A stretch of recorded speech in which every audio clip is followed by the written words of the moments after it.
본 방송은 2025년 경기콘텐츠진흥원 수원 공동체 라디오 연계산업의 일환으로 제작되었습니다.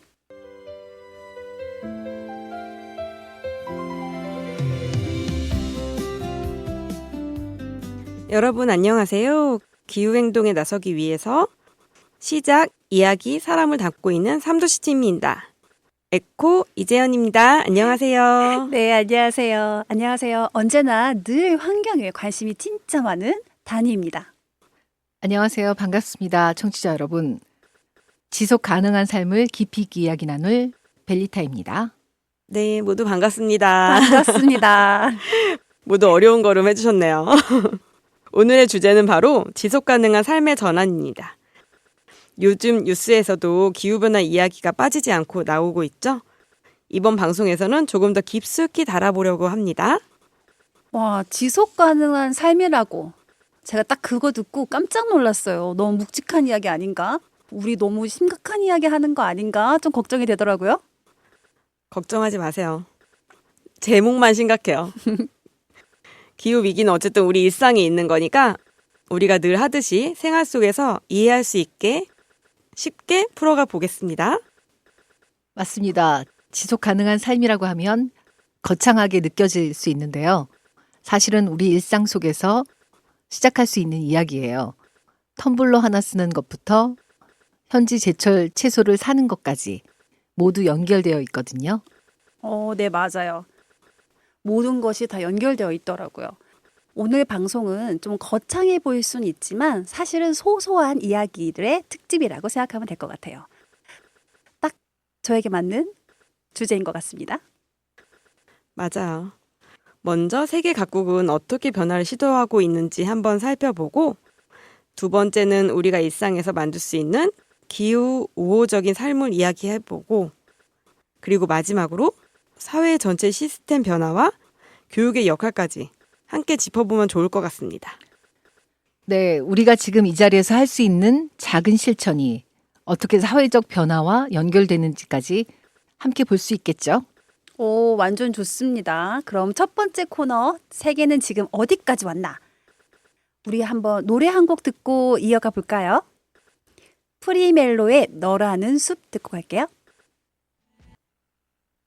세계는 지금 기후위기에 대응하기 위해 각국의 다양한 노력을 하고 있는데요. 벨리타님 먼저 소개해 주시겠습니까? 네, 먼저 덴마크부터 볼까요? 덴마크는 재생에너지 분야에서 선도적인 나라예요. 전체 에너지 사용량의 70% 이상을 재생에너지로 전환하겠다는 목표를 세웠습니다. 특히 풍력 발전이 유명하죠. 지금도 바다 위에 커다란 풍력 터번들이 줄지어 서 있는 모습은 덴마크의 상징이기도 합니다. 네, 맞아요. 저도 사진으로 봤거든요. 마치 바다 위에 커다란 꽃들이 서 있는 것 같이 정말 장관을 이루더라고요. 근데 제가 맨 처음에 딱 그거 봤을 때는 저는 약간 이과인가 봐요. 저걸 어떻게 세웠을까? 혹시 지나가는 배가 부딪히진 않을까? 좀 걱정이 되긴 했습니다. 그러게요. 진짜 그 바다에다가 그 거대한 걸 어떻게 세운 거죠? 그 바닷가 가보셨죠? 그럼 그 터빈 돌아가는 소리가 장난 아니에요. 그래서 약간 좀 바다 멀리 세운 이유도 있는 것 같아요. 주민들 사는 데서는 그냥 바닷가 근처만 갔는데도 터빈이 보인다 하는데 그 소리가 윙윙윙 이렇게 돌아가고 있어요. 저는 좀 무섭더라고요. 네.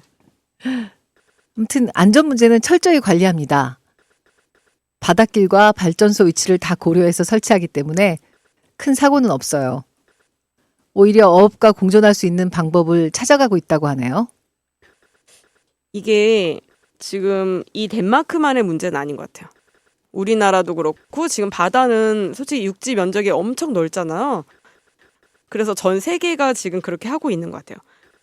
또 덴마크처럼 재생에너지의 전환은 이제 선택이 아닌 필수인 시대가 된 거죠. 전 세계적으로. 맞습니다. 또 독일은 에너지 전환이라는 정책을 오랫동안 추진해 왔습니다. 원자력과 석탄 발전을 줄이고 태양광과 풍력 같은 재생에너지 비중을 크게 높이는 거예요. 역시 독일 사람들. 역시 독일답습니다. 독일은 의료도 그렇고 과학도 그렇고 굉장히 선진화되고 있는 나라잖아요. 정말 자동차도 에코로 많이 생각하고 있어서 만들고 있는데 이제 에너지 시스템도 업그레이드 중인 것 같아요. 네, 다만 도전도 많습니다. 안정적인 전력 공급과 경제성 사이에서 균형을 잡는 게 쉽지는 않거든요. 와, 독일 정말 부러운데요? 그러면은 우리나라에서 제일 가까운 일본은 어떤 시도를 하고 있는지 알 수 있을까요? 네, 일본에는 카미카츠라는 작은 마을이 있습니다. 인구 1,500명 남짓한 시골 마을인데요. 이곳은 제로 웨이스트, 즉 쓰레기를 거의 만들지 않는 생활을 실천하고 있다고 합니다. 주민들이 40가지가 넘는 분리수거 카테고리에 따라 직접 분류하고 버려지는 쓰레기를 최소화하는 거죠. 40까지요? 저희 아파트 같은 경우에는 캔, 병, 뭐 종이, 플라스틱, 또 뭐 비닐류 이 정도 분리수거하고 있거든요. 그런데도 가끔 투명 있잖아요. 투명 플라스틱은 이게 깨끗한 거는 따로 분리하기도 하고요. 그리고 또 그거 아시죠? 그 플라스틱 뚜껑에서 플라스틱 병에서 뚜껑만 따로 버려야 한다고 하잖아요. 그래요? 저희는 같이 네, 버리는데. 뚜껑을 따로 분리해서 걔를 재활용해요. 왜냐하면 색깔이 다르잖아요. 투명 플라스틱은 투명한 색이라서 그것만 따로 하고 색깔이는 뚜껑을 따로 네, 맞아요. 분리하면 버릴 때부터 그럼 따로 네. 분리해서 버려야겠네요. 저희는 그런 말은 없어서 저는 그냥 뚜껑 닫아서 버렸는데. 요새 기업들이 그래서 플라스틱 아. 재생 섬유로 만든 옥도 나오고 있고요. 네, 맞아요. 그러네요. 이게 또 다른 게 또 문제가 되는 게 우리가 쓰고 있는 플라스틱이 굉장히 많잖아요. 어떤 플라스틱은 재활용이 되는 거고 어떤 플라스틱은 또 일반 쓰레기인지 저 가끔 헷갈릴 때가 있어요. 일단 내용물을 또 깨끗이 물로 헹궈서 버리는 것도 중요한 것 같아서 일단은 먹으면 빈 병은 꼭 그 물로 네. 한번 헹구긴 하거든요. 맞아. 제가 최근에 마라톤 행사장에 갔는데 거기 그 마라톤이 친환경 마라톤이었어요. 그래서 거기 제로 웨이스트 그런 부스가 따로 있어서 갔는데 그 물을 나눠주잖아요. 마라톤 끝나고 이제 목마르니까 물을 한 병씩 나눠주는데 그 물을 다 마시고 물론 투명한 물이었어요. 그거를 거기다가 넣으면 바로 가루가 되는 거예요. 오. 다 이렇게 분쇄를 해서 이게 나중엔 더 이제 섬유실로 뽑아서 그렇게 재생 옷을 만든다고 합니다. 그럼 그런 대회에서는 쓰레기 봉투나 이런 사용은 없었겠네요. 그래야 되는데 쉽지 않죠 아직은. 맞아요. 사람이 네. 모이면 쓰레기가 어디 가든 나오긴 해요. 네. 저 같은 경우에는 지금은 무라벨도 되게 많긴 하지만 옛날에는 그 플라스틱 할 때 항상 라벨지를 제거해 주세요 라고 써줬어요. 그렇죠, 그렇죠. 요즘엔 무라벨로 나오는 상품도 진짜 다양하고 많아지지 않았나요? 네. 특히 투명 페트병, 네, 투명 맞아요. 생수가 그렇게 먼저 시도를 하고 있어요. 너무 좋습니다. 근데 왠지 소비자 입장에서는 제품을 살 때 라벨이 없으니까 이걸 정말 믿을 수 있나 이런 생각이 들어서 이렇게 라벨이 있고 라벨이 없는 게 있으면 저는 아직까지는 그렇죠. 정말 라벨이 있는 걸 선택하게 된 제 자신 손이 부끄럽네요. 맞아요. 네. 라벨이 광고 효과잖아요. 기업들 입장에서는 자기네 상품이 눈에 딱 띄어야 되는데 무라벨이면 자세히 봐야 되거든요. 아는 상품만 보여요. 맞아요. 그런 것도 장점이 있습니다. 플라스틱 진짜 쓰레기에 분리수거 할 때 보면 플라스틱이 제일 많이 나오는 것 같아요. 종이는 그나마 재활용이 되고 그나마 썩는다고 하니까 종이를 버릴 때는 그런 부담이 덜한데 플라스틱이나 비닐류 특히 부담이 많이 되고 있어요. 그런 면에서 봤을 때 아까 말씀하신 가미카츠 마을 주민들은 정말 대단하신 것 같아요. 소규모 마을이어서 가능할 수도 있겠지만 서로 돕고 배우면서 하고 있는 모습이 좀 인상적이었던 것 같습니다. 이 마을 주민들에게는 좀 배워야 되겠습니다. 맞아요. 중요한 건 주민들이 스스로 참여하고 있다는 점이에요. 행정이 강제로 시키는 게 아니라 주민들이 우리 마을은 우리가 지킨다라는 생각으로 함께 실천하고 있다는 거죠. 와, 우리 마을은 우리가 지킨다. 옛날에 이거 약간 새마을 운동 생각나는데요? 그런데요. 같이 아침에 일어나서 운동도 같이 하나요? 그러면 좋을 것 같은데. 분리수거 얼마나 하고 계신가요? 저희 아파트는 한 일주일에 한 번 하고 있거든요. 다행히 저희는 이틀 정도 해서 그나마 좀 뭐 직장인들이나 이렇게 하루만 하면 너무 뭐 버릴 수 있는 시간이 그날 못 버리면 다음 주로 하면 집에 막 쓰레기가 쌓여 있으니까 이틀 정도 시간을 주니까 그나마 좀 괜찮은 것 같더라고요, 저희는. 맞아요. 그리고 이게 무엇보다도 뭐 쓰레기 분리 배출 기간이 일주일에 한 번, 뭐 이틀에 한 번 이런 것도 좋지만 전체적으로 분위기가 분리 배출은 반드시 해야 된다. 아까 말한 것처럼 우리 동네도 이렇게 바꿀 수 있겠다. 뭔가 이렇게 뭐라 그러지? 아까 새마을활동 얘기하셨는데 약간 그렇게 의식을 고취화시키는 게 중요한 것 같아요. 우리 아파트만이라도 내가 지킨다 이런 생각하면 좋겠네요. 그렇죠. 한동안은 또 건전지도 원래 분리배출하는 그 우편함에 보면 분리수거하는 데가 있잖아. 근데 알고 계셨나? 네. 네. 근데 최근에 건전지를 거기 1층에 내려가면 되는데 그거조차도 귀찮은 거야. 그냥 쓰레기통에 버릴까? 안 돼요. 막 이렇게 막 생각하고 그럴 때도 가끔 이게 있었습니다. 건전지는 저는 꼭 분리 배출합니다. 좋습니다. 그러면 우리 이렇게 소규모인 우리끼리의 이야기도 좋지만 해외의 이야기들도 한 번 더 해볼까요? 진짜 좋은데요? 그러면은 해외 이야기 중에서 아프리카는 어떨까요? 네, 아프리카도 빼놓을 수 없죠. 아프리카의 여러 지역에서는 청년들이 중심이 되어 태양광 보급에 앞장서고 있다고 합니다. 전력망이 부족한 곳이 많다 보니 소규모 태양광 발전을 통해 마을 단위로 전기를 공급하는 겁니다. 이것이 교육, 의료, 경제활동까지 다 살려주고 있다고 합니다. 완전 좋습니다. 태양광이 정말 중요해요. 환경 좋은 에너지. 정말 어떻게 보면은 우리가 공평하게 갖고 있는 게 태양 에너지예요. 이거를 통해서 어떻게 보면은 저발전되고 있는 나라들에게 삶 자체를 바꿔줄 수 있는 거죠. 전기가 들어오면 일단 공부할 수 있죠. 의료든 과학이든 일단 전기가 들어와야 합니다. 그리고 아픈 사람도 치료할 수 있고요. 경제적으로도 활성화가 되겠죠. 아무래도. 이건 자연 에너지는 정말 공평하기 때문에 아프리카라고 예외일 수는 없는 것 같아요. 그리고 기후 대응과 삶의 질 향상이 동시에 이루어지는 게 맞다고 봅니다. 네, 이처럼 세계 각국은 저마다의 방식으로 기후 위기에 대응하며 지속 가능한 삶으로의 전환을 하려고 하고 있습니다. 듣다 보니까 각 나라들마다 자기 상황에 맞게 그 길을 찾아가고 있는 게 너무 키포인트인 것 같아요. 우리도 우리만의 길을 찾아야겠죠? 네, 그럼요. 각 나라의 상황에 맞게 세계의 변화는 멀리 있는 게 아니잖아요. 우리에게도 적용할 수 있는 모델이자 영감이 되고 있는 이야기죠. 그리고 중요한 건 변화는 언제나 작은 실천에서 시작된다는 겁니다. 아이고, 다시 처음으로 돌아왔습니다. 그럼 이제 세계 여행은 여기까지 하고 우리 동네 이야기, 우리 삶 속 실천 이야기로 넘어가 볼까요? 네, 너무 좋은데요. 그러면 조금 더 가볍게 우리 실천 이야기를 해보면 좋겠습니다. 우리가 함께 만들 수 있는 기후 우호적인 삶을 이야기하고 그 전에 노래 한 곡 듣고 가실게요. 잠시만 기다려주세요.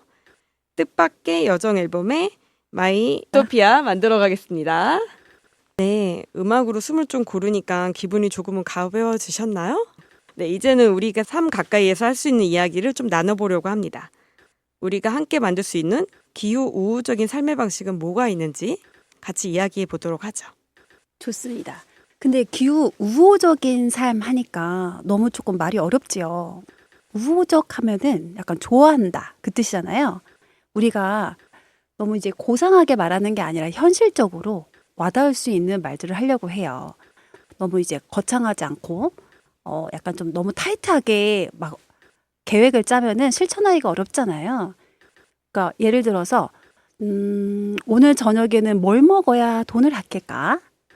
아주 단순하게 이왕이면 환경도 생각할 수 있는 게 뭐가 있을까? 약간 지금 현실적으로 와닿는 쪽 부분으로 접근해 보면 좋을 것 같아요. 그런 것도 하나의 작은 그 기후 우호적인 삶에 대한 시작이 되겠네요.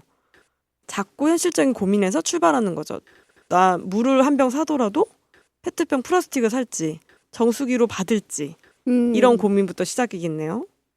거창한 게 아니라 일상에서의 선택이 곧 환경과 연결되거든요. 예를 들어 불필요한 전등을 끄는 것, 샤워 시간을 줄이는 것, 텀블러를 사용하는 것, 현지 제철 식재료를 고르는 것, 다 작아 보여도 큰 의미가 있는 것 같습니다. 네. 우리가 또 텀블러 얘기가 나왔으니까 제가 또 할 얘기가 있죠. 많이 많으시네. 네. 늘 갖고 다니는 텀블러. 이제 저 텀블러만 봐도 아, 이거는 다닐 거구나 싶을 정도로 각인이 되어 있어요. 텀블러를 맨 처음에 챙겼을 때는 저도 좀 불편했거든요. 이거를 또 세척해야 되고 갖고 와야 되고 뭐 어딘가에 또 이렇게 손이 자유롭지 못할 때는 또 신경이 쓰이곤 했었는데 이게 습관이 되니까 너무 좋아요. 일단 안전하고 믿음직스럽게 내가 직접 물을 가져와서 먹고 또 요즘에 미세 플라스틱 때문에 이야기가 많잖아요.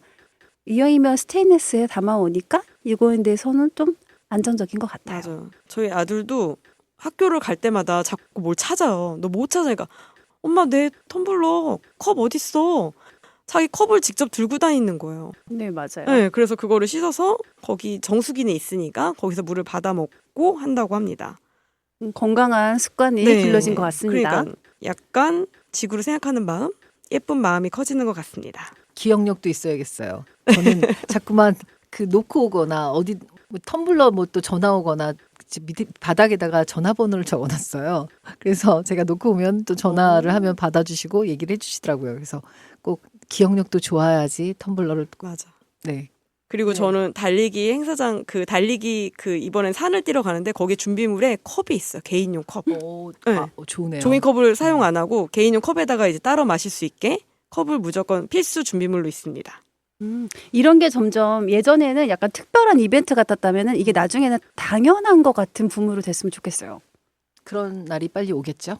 아, 그리고 또 텀블러 얘기를 계속하자 보면은 요즘에 텀블러 가져가면은 할인해주는 커피숍들도 있잖아요. 저는 좀 그럼 없어지지 않았나요? 아직도 많이 아니 하나요? 아직도 좀 큰 업체들은 어. 하고 있어. 맞아요. 어떤 사람이 텀블러 할인이요 할 때 직원이 약간 인상을 찌푸리는 게 아니라 네. 여기요 할인해 드릴게요. 이렇게 서로 레스토랑이나 약간 커피숍 같은 곳에서도 약간 이걸 선호하는 분위기가 되었으면 좋겠고요. 서로 나도 들고 가면서 뿌듯한 거죠. 나 오늘은 조금 양심적이게 소비했어 맞아. 하는 마음으로. 이건 텀블러랑 약간 근데 최근에 제가 커피숍에 갔는데 갑자기 사람이 너무 몰리는 시간대였어. 점심시간대라서. 그러다 보니까 당연히 거기서 먹으면 머그컵에다 주시잖아요. 근데 그거를 양해를 구하시는 거예요. 사람이 너무 몰리니까 이제 플라스틱에 줘도 되냐. 약간 좀 안타까운 현실이긴 하죠. 현실은 좀 그럴 수 있어요. 맞아요. 네. 근데 정책적으로 내부에서 마시는 음료는 이렇게 일회용으로 사용하지 못하게 되어 있어요. 그렇죠. 뭐 사람이 많고 음. 알바생이 없고 혼자서 또 하거나 맞아. 뭐 그러면 어쩔 수 없이 컵을 씻을 시간도 없으면 맞아요. 참 안타까운 또 현실과 그러니까 이게 또 현실과 네, 정책과 정책과의 이게 사이의 좀 더 괴리가 자리를 있네요. 잡으려면 좀 더 시간이 필요할 것 같습니다. 저는 텀블러를 들고 가서 아주 여기에 아주. 넣어주세요 할게요. 네네. 꼭 실천이 꼭 부담만 되는 건 아니에요. 즐겁게 할 수도 있는 거고 또 일상에서 가장 기본적인 건 또 에너지 절약. 우리가 그러려고 해서 텀블러 쓰는 거니까요. 그렇죠. 네. 그런 마음이 중요한 것 같아요. 완벽할 수는 없지만 의식적으로 실천하려는 그 마음이 큰 변화를 만들 거라고 생각합니다. 네, 맞습니다. 에너지 좋은 제품, 효율성이 좋은 제품을 사용하거나 사용하지 않는 전등을 끄는 것, 뭐 여름에는 에어컨 적정 온도 유지하는 거, 뭐 겨울에는 난방 온도도 마찬가지고요. 그리고 약간 여기 조금 겨울에는 약간 춥게 입는 게 면역력에도 좋다고 합니다. 뭐 이렇게 소소하게 지속 가능한 삶에 대한 기후 위기 대응이 필요한 것 같아요. 또 이런 또 에너지 줄이기 하니까 냉장고 얼마나 열었다 닫았다 하세요? 여름에는 참 저도 아니 저희 아이들은 냉동고와 냉장고를 동시에 열어요. 왜 같이 열어? 뭐 있나 보려고 이러는 거예요.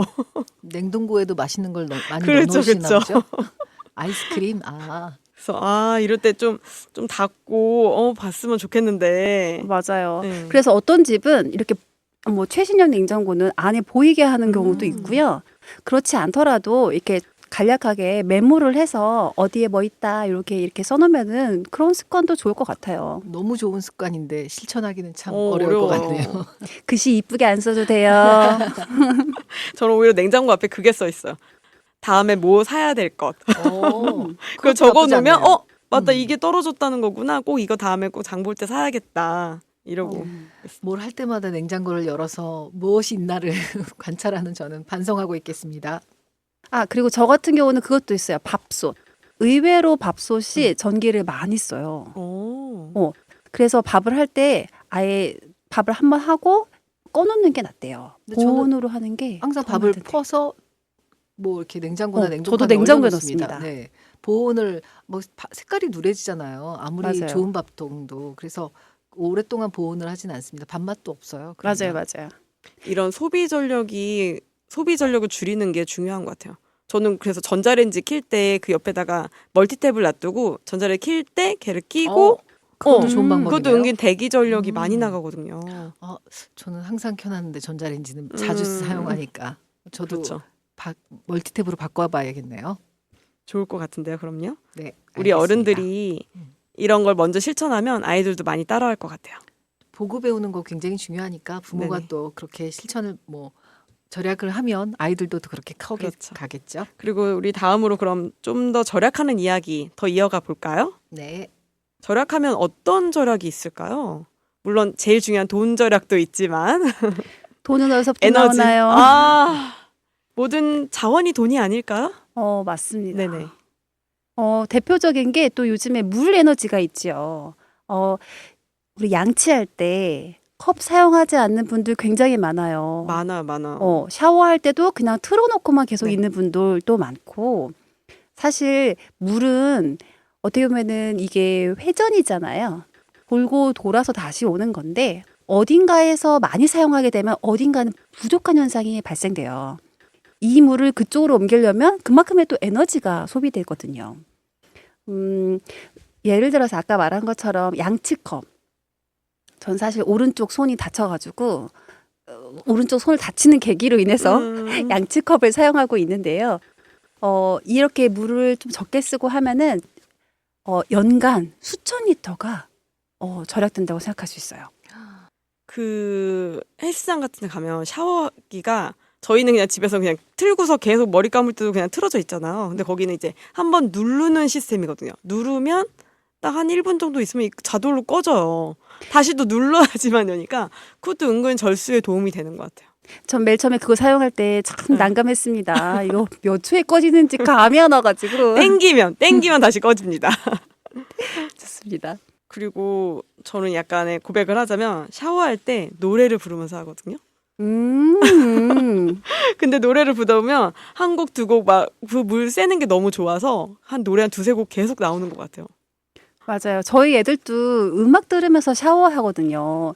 따뜻하게 있으면은 야 얼른 끝나고 나와. 제가 재촉하기도 해요. 그 정도로. 안 됩니다. 노래 두세 곡 부르면 물 절약 효과 사라질 수 있어요. 아쉽네요. 네, 컵을 쓰거나 샤워기를 잠깐 잠그는 것만으로도 큰 차이가 난다고 합니다. 네, 다음부터는 노래 한 곡만 부르겠습니다. 1절만 부르시면 안 될까요? 1절만요. 네, 네. 짧게 샤워는 간단히. 예, 모든 것에 습관이 중요한 것 같아요. 또 다른 소비 습관의 변화는 또 어떤 게 있을까요? 우리가 장 볼 때 제일 많이 하는 거니까 장 볼 때 소비 습관에 대해서 얘기하면 좋을 것 같아요.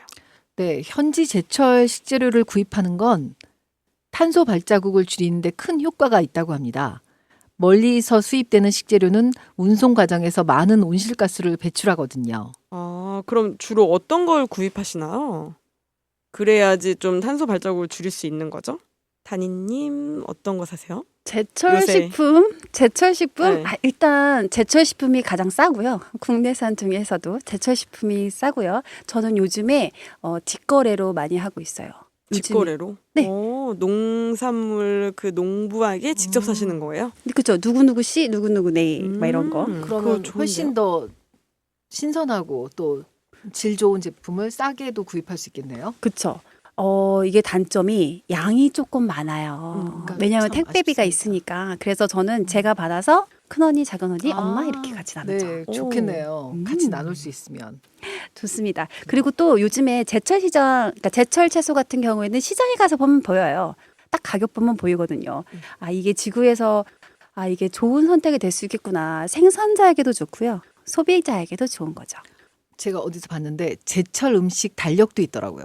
그러니까 그 달에 7월에만 나오는 뭐 그 채소나 뭐 음식들 또 뭐 8월, 9월 그러니까 그런 것도 그걸 보면서 저 달력을 하나 사봐야겠다. 제철에 뭐가 나오는지 그런 것도 알면 좋겠더라고요.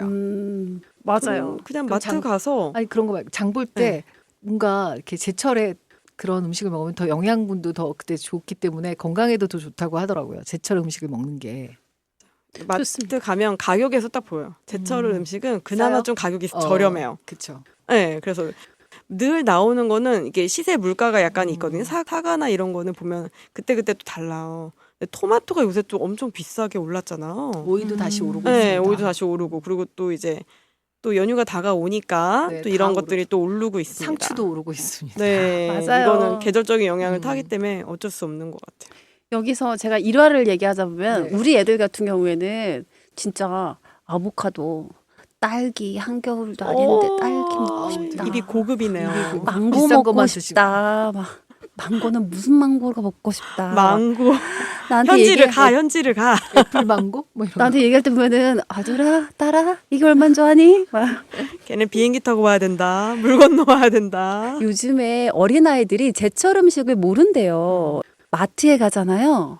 안 파는 게 없거든요. 맞아요. 계절에 없이 나오죠. 하우스 뭐 그런 농산물이 많다 그쵸. 보니까. 애들이 제일 질려하는 게 사과예요. 1년 내내 볼 수 있다고. 음, 사실은 그렇지가 않은데 저장을 워낙 잘 돼서 요새는 볼 수 있는 거죠. 근데 너무 비싸졌어요 사과값이. 원래 또 사실 요즘에 안 비싼 게 어디 있습니까? 점점점 다 비싸지고 그리고 특히 있는데 올해 비도 그렇고 날씨 영향으로 배추값이 장난 아닐 것 같아요.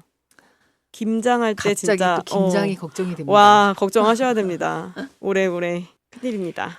그래서 요즘 시장에서 제철 채소를 사면은요, 이게 지구에게도 좋겠다 이런 생각을 하고 있는 게 좋을 것 같아요. 그리고 솔직히 우리 아보카도도 좋긴 하지만 우리 동네에서 나는 고구마도 충분히 맛있을 수가 있어요. 맞아요. 그쵸. 또 육류 소비를 조금 줄이면 채식을 늘리는 것도 큰 도움이 될 것 같아요.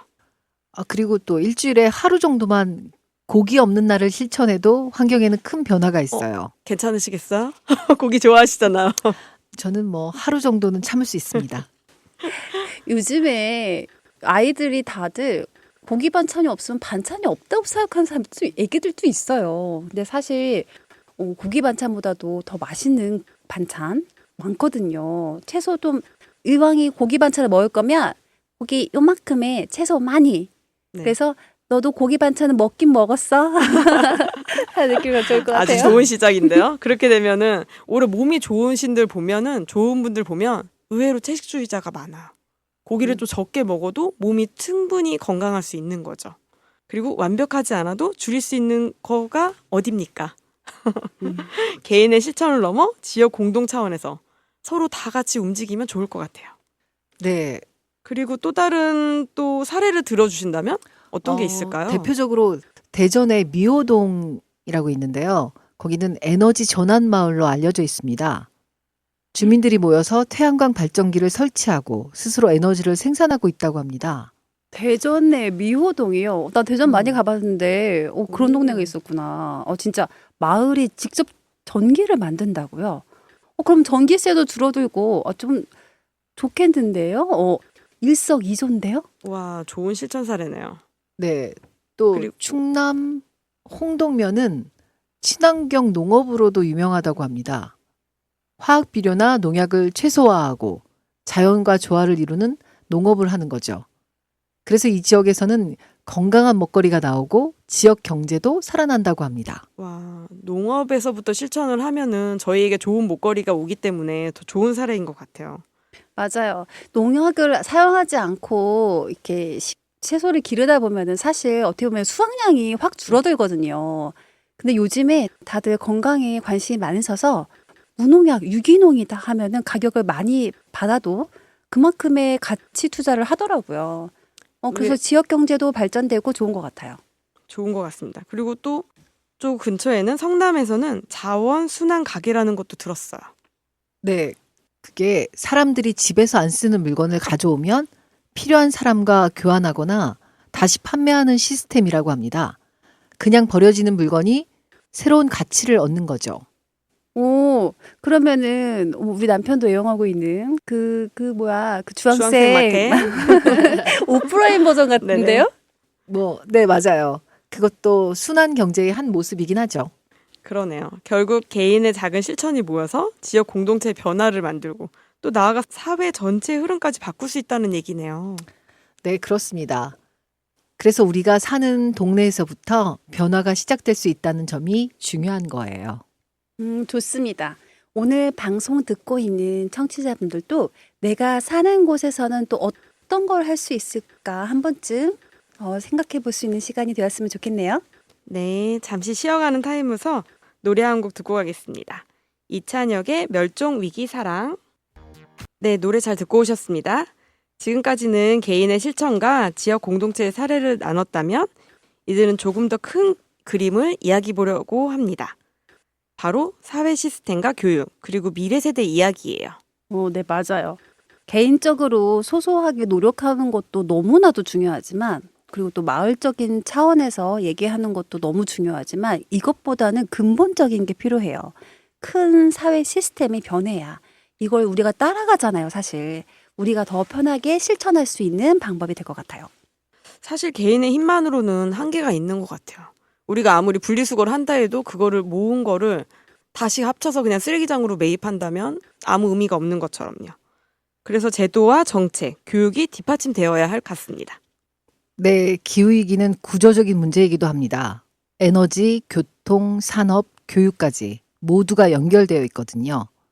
그래서 사회 차원에서는 변화가 꼭 필요합니다. 그럼 우리 에너지 이야기부터 시작해 볼까요? 네, 우리나라를 포함해 많은 나라들이 화석연료 의존도를 줄이고 재생에너지 비중을 늘리려고 노력하고 있습니다. 태양광, 풍력, 수력 같은 친환경 에너지가 대표적이죠. 저는 사실 어렸을 때 태양광 패널을 직접적으로 볼 수가 있었어요. 저희 집 아는 집에서 근처 있는 집에서 아니면은 그거 뭐죠? 인삼밭 같은 데에서 이런 데에서 태양광 패널을 설치하고 있는 데가 있더라고요. 처음엔 초기 비용이 좀 많이 든다고 들었는데 이게 햇볕이다 보니까 전기가 여기서 발생될 수 있다라는 게 굉장히 놀라웠고요. 뭔가 특별하게 더 노력하지 않아도 한번 설치하고 나면 거기서부터 에너지가 계속 나오는 거잖아요. 그리고 제가 알기로는 그 패널을 닦아야 된대요. 그 위에 먼지가 쌓이고 그러면은 얘가 작동을 제대로 하지 않는데요. 반사가 제대로 안 되는 거네요. 근데 그게 너무 광활하고 너무 높은 데 있고 하면은 못 하는 거죠. 근데 요즘에는 그거를 닦아주는 기계가 생겼대요. 와우. 거기에 과하게 발전돼 가지고 이제 더 보급화가 되고 오히려 보급화가 되면은 그 보급한 지역이나 보급한 가정에는 뭔가 그 뭐라 그러죠? 국가 차원에서 보조금 같은 것도 준다고 하더라고요. 그래서 예전에 시골에 좀 땅 있으신 분들이 그 보조 사업 따서 그 태양광 에너지를 생산해서 주는 거잖아요. 그럼 돈도 벌고. 그래서 그 사업을 많이 하려고 알아보기도 많이 했었습니다. 과학의 발전에 대한 마법 같습니다. 네. 이게 자연의 힘을 빌려서 돈을 벌기도 하고 그리고 전기차 보급도 중요한 흐름이에요. 탄소 배출이 적고 장기적으로는 유지비도 줄어듭니다. 저희는 사실 그쪽하고도 관심이 많아가지고 전기차 생각 많이 했거든요. 근데 이게 제가 전기차를 충전할 때가 걱정이었어요. 일단 지금은 그렇게 많지 않잖아요, 전기차가. 근데 점점점 보급되고 있고 이게 문제는 관건은 충전소거든요. 그래서 제가 저희 신랑한테 물어봤었어요. 이거 먼 데까지 가다가 중간에 갑자기 전기가 없으면 어떡해? 어디 와서 가지고 올 수가 있는 게 아니어가지고 걱정이 됐었거든요. 근데 남편이 얘기하길래 이만큼 차가 어느 정도 보급화가 되면 그만큼의 충전소가 되어 있어야 된대요. 지역마다. 그게 제도적으로 되고 있다고 하더라고요. 그래서 그때 놀라웠고요. 한 번 충전하는데 시간이 너무 오래 걸리면 이것도 관건이에요. 내가 막 가야 되는데 지금 막 1시간, 2시간, 3시간, 4시간 막 하고 있으면은 어디 가지도 못하고. 저 예전에 초창기에 전기차 산 사람들의 얘기 들어보면 초창기 특히 겨울에 히터를 틀면 전기가 갑자기 너무 빨리 줄어든다는 거예요. 그래서 자기는 여기서 강원도까지 갔다 오는데 한 번에 갈 수 있는데 충전을 안 하려면은 히터를 꺼야 된다. 그래서 저희 남편이 그 얘기를 했어요. 초창기 버전이 그랬대요. 요즘에는 많이 좋아져서 가격도 더 저렴해졌고 성능도 더 좋아졌고 충전 시간도 더 단축됐다고 하더라고요. 그리고 요새 아파트나 네, 이런 저희 큰 아파트에도 공원에도 그거 큰 뭐 그런 관공서나 이런 데 무조건 의무적으로 전기차 충전하는 데가 있잖아요. 그 너무 좋은 게 약간 살짝 부럽더라고요. 전기차 충전하는 데는 주차가 가능한 거예요. 늘 만차인데도 주차장이 비어 있으니까 아직은 비어 있어서 나 전기차 있으면 주차 좀 편하게 할 수 있을 텐데 이런 생각도 들더라고. 충전하는 시간만 됩니다. 네. 바로 빼주셔야 그런가요? 됩니다. 아, 그런가요?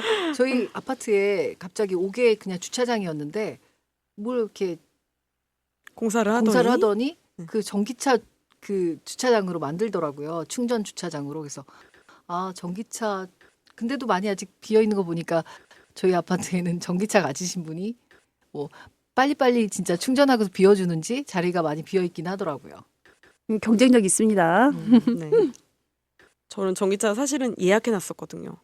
근데 거의 그때 코로나 시기라 그런가 1년이 지나도 안 나오는 거예요. 그래서 결국 그냥 하이브리드로 샀습니다. 그때 살짝 좀 더 기다릴 걸 그랬나? 아쉬움이 좀 남죠. 다음 버전은 네. 더 잘 나오고 또 정부와 지자체가 지원을 많이 해줘서 좀 더 근데 보급화가 디자인도 되는 진짜 예쁘더라고요. 요즘에 전기차들 보면. 맞아. 다행입니다. 아주 다행입니다. 그럼 교통 시스템에도 큰 영향을 줄 것 같아요. 그렇습니다. 대중교통을 더 편리하고 저렴하게 만드는 것이 중요한데요. 유럽의 몇몇 도시는 무료 대중교통을 시행하기도 했습니다. 시민들이 자동차 대신 대중교통을 쓰게 해서 교통체증과 탄소 배출을 동시에 줄이는 거죠. 오, 대중교통을 무료화하다니. 우리는 요즘에 65세인가요? 만 65세 네. 이상만 그렇게 하고 있는데 전체적인 인구에게도 무료화가 되면 굉장히 효율적일 것 같아요. 그러면은 웬만하면 차 안 타고 다니죠. 교통체증이 굳이 감당하면서까지 차를 몰고 가느니 대중교통 타고 다닐 것 같아요. 제가 아는 지방도시는 모든 버스가 무료더라고요. 와, 어느 도시인가요? 얘기해도 되는 건가요? 네, 제가 문경에 놀러 갔던 적이 네. 있었는데 얼마 전에 한두 달 전에 거기는 무조건 저희는 차를 가져갔지만 버스가 다 그 무료라고 하시면서 자주 놀러 오라고 그렇게 말씀을 와, 하시더라고요. 외부 사람도 상관없이요? 네, 거기는 다 무료라고 하더라고요. 와, 제가 잘못 알고 이렇게만 있는 건가요? 되면은 약간 검증이 필요하긴 하지만 네네. 그런 도시가 있다면 거기서 일자리만 있다면 음. 정말 좋을 것 같습니다. 인구 유입을 시키기 위한 지자체의 노력인 것 같습니다. 이럴 때 네. 제일 좀 약간 부러운 게 전 자전거를 못하는 자전거 출퇴근하는 중국이나 다른 나라들 보면 자전거 출퇴근이 엄청 많잖아요. 우리나라는 좀 더 그게 활성화가 되면 좋은데 워낙 땅도 좁은데 다 차를 가지고 다녀요. 맞아요. 그리고 우리가 사실 한국 같은 경우에는 인구가 대도시에 중점적으로 몰려 있잖아요. 그러니까 이렇게 자전거 같은 거 타기에는 이제 도로까지 또 싹 다 바꿔야 되는 거예요. 시스템 애초에 좀 약간 우리 계획적으로. 시골 같은 경우나 이런 쪽에서는 점점점 외곽에서부터는 붐을 일으킬 수 있는데 막상 도시 한가운데에서는 그러면 차도 하나를 바꿔야 되는데 이미 넘쳐나고 있는 인구 속에서 그게 이제 좀 힘든 부분이 있는 것 같아요. 맞아요. 도로적인 여건과 뭔가 시스템이나 이런 게 갖춰야 되는데 그렇게 잘 되어 있는 코펜하겐 거기에 자전거 도시로 유명하잖아요. 출국길 절반 이상이 자전거라니까 진짜 부럽더라고요. 맞아요. 그 차가 꽉 막힐 때 우리 러시아와에 있을 때는 진짜 걸어가도 되겠다. 자전거 타고 가면 완전 좋겠다 생각할 때 있어요. 네, 우리 도시도 그런 교통 환경을 갖춘다면 정말 개인이 훨씬 쉽게 친환경적인 그런 이동수단을 선택할 수 있겠죠? 이제 교육 이야기 들어가기 전에 노래 한 곡 듣고 가실게요. 소양의 기도 듣고 가겠습니다. 네, 기후위기 대응에서 교육은 정말 핵심적입니다. 어린 시절부터 환경의 중요성을 배우고 삶 속에서 자연스럽게 실천하도록 돕는 거죠. 네, 그렇지만 저 같은 경우에는 어렸을 때 학교 다닐 때는 그렇게 분리수거를 많이 하지 않았어요. 종이 정도 같은 경우에는 뭐 이면지로 사용하는 정도? 나머지는 약간 소각? 이런 느낌이었죠? 환경에 대한 어떤 저희들의 무지였을 수도 있죠. 그때는. 네, 그때는 한 그 정도가 그냥 그게 환경을 지키는 건 줄 알았어요. 근데 지금은 그나마 좀 더 많이 달라진 것 같아요. 초등학교에서부터 환경 교육을 체험 중심으로 하고 있어요. 텃밭을 가꿔본다든지 에너지 절약 캠페인을 직접 기획해 본다든지. 또 국제적으로는 기후 시민 교육이라는 개념도 확산되고 있다고 합니다. 단순히 환경을 아끼는 차원을 넘어 사회 참여와 연대까지 연결시키는 거죠. 요즘에는 정말 많은 말이 만들어지고 있어요. 나는 기후 시민이다. 뭔가 멋있네요. 어벤져스 같달까? 와, 기후 어벤져스? 너무 멋진 말인데요? 사실 우리 모두가 주인공이 되어야 한다는 말과 같은 것 같아요. 또 사회 시스템 변화에는 기업과 기관의 역할도 빼놓을 수가 없죠. 네, 기업이 생산 과정에서 탄소 배출을 줄이고 친환경 제품을 개발하며 지속 가능한 경영을 하는 것이 점점 더 중요한 경쟁력이 되고 있습니다. 요즘은 소비자들도 기업의 환경 책임을 많이 따지잖아요. 네, 맞아요. 저도 요즘에는 제품을 살 때 좀 꼼꼼하게 보는 편이에요. 이거 좀 약간 환경에 괜찮을까? 이 회사 ESG 평가는 어떨까? 잘은 모르지만 그래도 가끔 검색해 보기도 하고요. 그리고 또 약간 쓰면서 한 번 더 써볼까 하는 제품들도 있죠. 네, 맞아. 소비자의 선택이 결국 기업의 변화를 이끌어내는 힘이 되기도 하죠. 오늘 기후 위기의 원인에 대해서 이야기해 보았는데요. 우리가 함께 실천할 수 있는 방법도 찾아보고 사회 시스템과 교육의 변화도 살펴봤던 것 같아요. 네, 저는 오늘 방송하면서 내가 할 수 있는 게 뭐가 있을까? 뭐 좀 약간 다시 돌아볼 수 있게 되었고요. 뭐 소소하게 텀블러 챙기기, 뭐 샤워는 짧게 되도록 노래는 한 곡만, 반 곡만, 1절만 부르기, 또 제철 채소 먹기 이런 게 있었습니다. 네, 그런 작은 실천이 결국 큰 변화를 만듭니다. 그리고 우리가 사는 지역사회, 국가, 더 나아가 지구 전체가 함께 변할 수 있죠. 오늘 방송이 여러분께 작은 영감이 되기를 바라겠습니다. 기후위기는 거대한 문제지만 우리 삶과 멀리 떨어져 있지 않다는 것, 그리고 함께하면 반드시 변화를 만들 수 있는 것 잊지 마시기 바랍니다. 네, 우리 모두 기후 시민 어벤져스. 와우, 좋습니다, 좋습니다. 오늘 귀한 시간 내주신 벨리타님, 다니님 정말 감사드립니다. 네, 함께 무거운 주제 같지만 같이 이야기 나누다 보니 또 쉽게 실천할 수 있는 방법들을 찾은 것 같아 기쁩니다. 함께 해주신 여러분 모두 감사하고요. 지금까지 우리 삼도씨였습니다. 마지막 곡 들으며 인사하겠습니다. 오늘도 좋은 하루 되세요. 마지막 곡은 데이식스의 꿈의 버스입니다.